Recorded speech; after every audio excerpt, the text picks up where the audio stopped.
Hey y'all, what's up? It's your girl Gabs and welcome back to Crappy Movie Frames. I decided to change the name from Imperfect Movie Stills to Crappy Movie Frames because Imperfect Movie Stills just seems a little too eloquent and boring, and Crappy Movie Frames seems to really capture the basic bitchness of my channel. So, we are now called Crappy Movie Frames.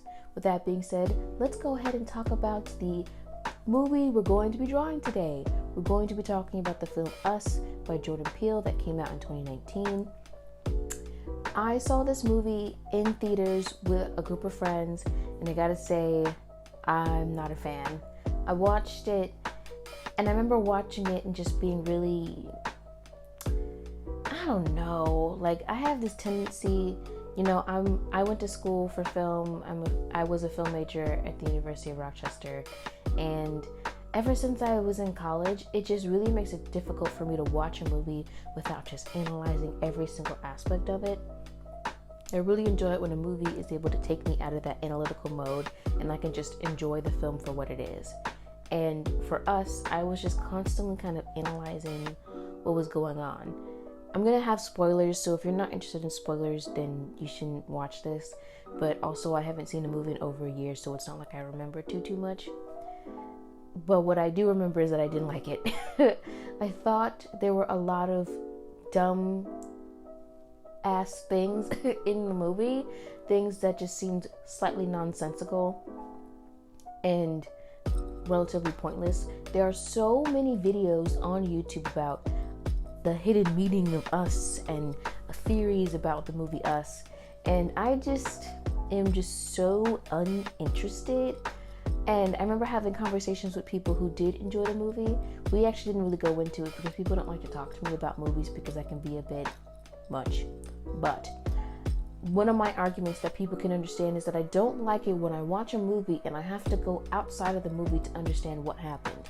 I think there's a degree of, having fan theories, but everything that I need to understand the film should be in the film. And I feel like Jordan Peele, he puts in a lot of symbolic Easter eggs and his sort of things. Don't get me wrong, Get Out is wonderful. I think it's a masterpiece. I think there's a very powerful simplicity to everything that goes on into the movie, just on a surface level. But when it comes to Us, I just felt like there were a lot of things that were just really dumb. Like, let's get into the movie. So in the movie, there's the main character, I think her name was Adelaide, and basically we learn by the end of the film that who we think is Adelaide is actually her doppelganger that belongs in the world with all these other humans. Apparently the government was doing some sort of testing, I guess, and they had all these doubles of people that were underground. Now, what didn't make sense to me is that the only known entrance was under this carnival dock, and that when they showed shots of the world, like the doppelganger world, they were like in these classrooms and they were mimicking what was going on in the real world. So if you're like on a roller coaster, it's a whole bunch of people huddled together reacting like they're on a roller coaster. And what I didn't understand is, how could they be doing that in the underworld but then just stop doing it and come to the real world and start killing bitches? Like, where did the red suits come from? Where did the scissors come from? Do they have Amazon Prime? I need to know. Also, why is it that they don't speak English, but the Adelaide who we think is the real Adelaide is actually the fake Adelaide? She learned how to talk, but it's clear that she has some speech issues, also some rhythm issues, because there was a scene where she was snapping and she was just ever so slightly off beat. And then I don't know, I know I'm all over the place, but I'm just picking and choosing. I hope you would have seen the movie by then so you can understand my disdain for these little weird plot holes. I didn't understand how, okay, let's see if I can make sense. You ready? Let's go. Adelaide and her family go to this beach house, and they seem to go there every once in a while. But for some reason, I remember Addie being adamant about not really wanting to go. And it's like, if y'all go here often, why is it such an issue for you to go this time? I don't really understand. She goes there with her husband and her 2 kids, and at some point they get this home invasion with their doppelgangers. None of them speak except for the real Adelaide. And we don't know it's the real Adelaide at this point. And she's like talking with this really weird voice that was so bad that it was comical. But Lupita's commitment to the whole thing is what made me not really judge it so much. But it was practically comical, the type of voice that Lupita was doing. It was supposed to be like her voice box, her vocal cords have been crushed because when she was a kid and she got switched, I guess I should talk about that too. When she was a young girl, that's when the switch happened between her and her doppelganger. Her doppelganger choked her and crushed her vocal cords and took her life. And so what I don't understand is, how was the doppelganger able to just walk out and switch lives, and why none of the other doppelgangers had ever done that? Why didn't they just walk the fuck out? Were they scared? I can understand fear of, not knowing what's going to happen if you run into a whole bunch of your doubles. But then for them to decide to just go out and start killing their doubles, and then at the very end of the movie, just hold hands, just like the Hands Across America thing, that just didn't make any sense to me. Like, what was that going to do? What was that going to solve? What did the characters have to gain from joining this long red jumpsuited chain? It really just didn't make any sense to me. I don't know. Maybe I just missed the ball with that. And then there was a whole thing with the bunnies. Do y'all remember that? How the doppelgangers were living off of rabbits, like uncooked raw rabbit they were living off of. And it just really seemed weird to me. Where are they getting rabbit food? Are the rabbits eating each other? I don't understand. Why is it specifically rabbit food? I saw somewhere that Jordan Peele has not necessarily a fear, or maybe, but a disdain for rabbits because he thinks that they're creepy, which I can understand. I love stuffed animal rabbits, but real rabbits, their eyes look kind of weird and creepy. I don't know.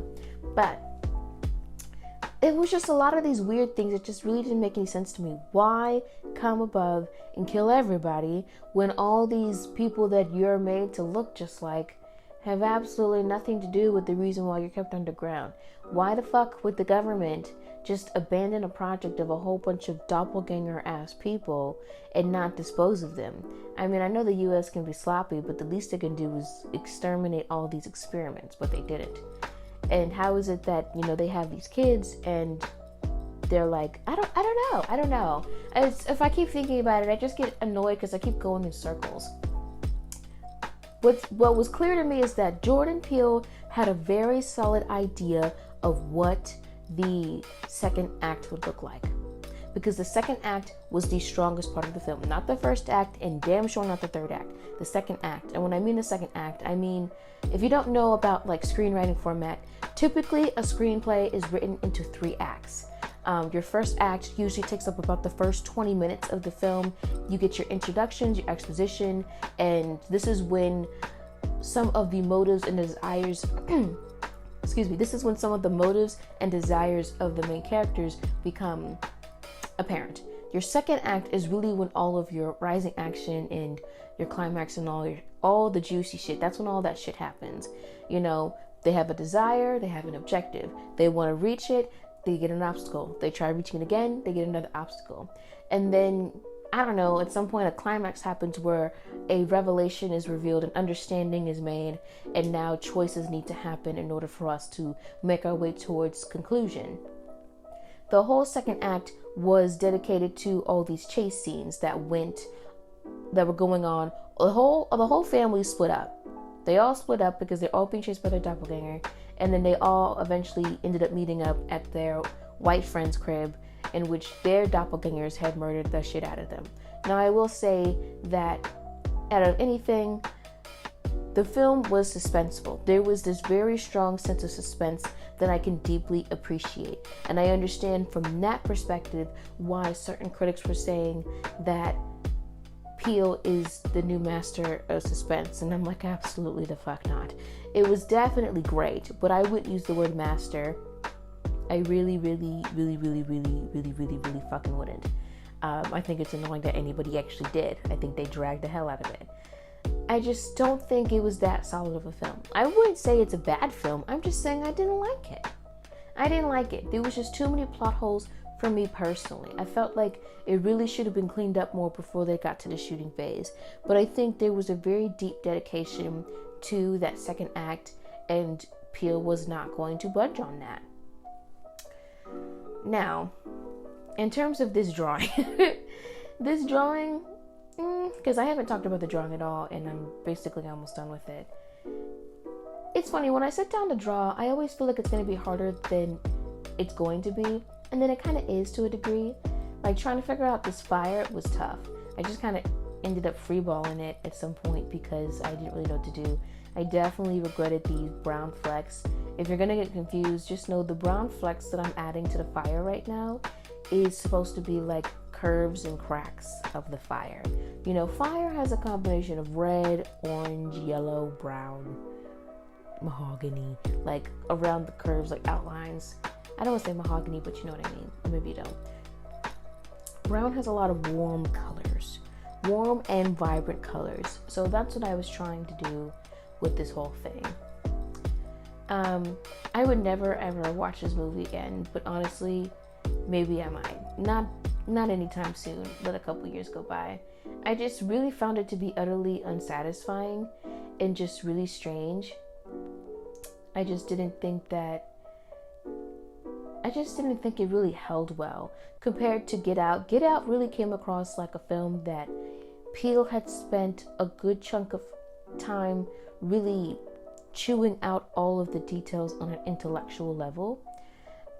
There was just a certain level of, I don't want to say deepness, or there was a lot of nuance in the racial tension that was balanced very well with Get Out. Get Out to me felt like a combination of, I totally had it. I used to say it was like a combination of Stepford Wives meets the Boondocks first episode, The Garden Party. I feel like there's another area where it meets in. Stepford Wives, because, you know, Stepford Wives was the women being killed. Well, actually, the original movie, I didn't read the book because it's based on a book. The original movie has the wives being killed and replaced with robots. But in the remake that they made with Nicole Kidman, it was the wives being modified with robotic enhancements. So it actually was kind of nonsensical. And then I don't know if you're familiar with the show The Boondocks, which I recommend. It started off as a comic strip and it became an Adult Swim TV show. And in the very first episode, it's a garden party. And in the garden party, the main character, Huey, he's 10 years old and he's a retired revolutionary terrorist. And he has a dream that he goes to a garden party and he tells the white people the truth, which is Jesus is black, Ronald Reagan is the devil, and the government is lying about 9/11. And when he wakes up, him and his family get invited to go to a garden party. The only reason why I say that Get Out reminds me of that is because there's a whole long sequence in that film where there's a garden party going on and they're basically playing bingo for black people, but more than that, it's white people acting stupid around a black person at a garden party. And that's essentially what happens in that scene in Get Out. But we're not talking about Get Out, we're talking about Us. But honestly, I don't really have much else to say about Us. I think the movie is really weird and it's definitely not perfect. I think the suspense for the film is honestly great. I can't complain about the suspense. I just don't think that the script is really as solid as it should have been. But hey, you know what they say, I don't know if you know they say it, but I have heard people say that, you know, you can't judge a filmmaker on the first film that they make, but the second film that they make, because now you have to see, are they capable of producing more and more content that can really hold up. I'm not going to judge them based off these two films, but, you know, we'll just see how it goes. You know, we'll see what it is that Peele also has to offer. I mean, in terms of cinema, because he's been in the game for a while. But I still am a Peele fan. I just think that, you know, it could have been a little bit better. In terms of this image, I don't think this image came out that bad. I think the brown flex is a terrible idea. But we did it and we committed to it. With that being said, we're going to go ahead and wrap up this video.